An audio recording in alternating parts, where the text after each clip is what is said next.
சக்கேயு கவனிங்க, அவன் துன்மார்க்கனா இருந்தான். அவன் ஞானஸ்தானம் பெற்றுக்கொள்ளல, ஆவியானுடைய அபிஷேகத்தை பெற்றுக்கொள்ளல, அந்நிய பாஷை பேசல. புரியுதுங்களா நான் சொல்றது? அவன் என்ன செய்யலாங்க? அந்நிய பாஷை பேசல, 4 மணி நேரம் முழங்காலிட்டு ஜெபிக்கல. அவன் இயேசுவை ஏற்றுக்கொண்ட தருணத்திலேயே அவனுக்கு ஒரு உணர்த்துதல் வருது. ஐயோ, ஒரு ரியலைசேஷன் வருது. கவனிங்க, அவனுக்குள்ள நான் செய்தது தவறுப்பா, இத்தனை நாட்கள் நான் செய்தது தவறு. இப்போ தவறுன்னு உணர்ந்துட்டான். இப்போ நன்மை செய்ய நினைக்கிறான். ஒரு ஆமென் சொல்லுங்க. என்ன செய்யறாங்க?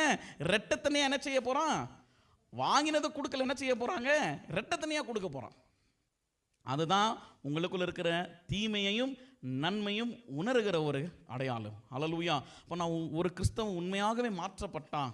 If a Christian is truly transformed, the first sign that follows him is that he will realize the good, the bad in him. That is the first sign, you know that you are truly transformed in Christ Jesus. Hallelujah. சக்கேயுவை போல கவனிங்க, அந்த தவறை நம்ம உணர்ந்த கர்த்தரிடத்தில் போகும்போது அதுதான் முதலாவது அடையாளங்க. நீங்க உண்மையாகவே புது சிருஷ்டிப்பாய் நீங்க இருக்கிறீங்க என்பதற்கு. ஹல்லேலூயா.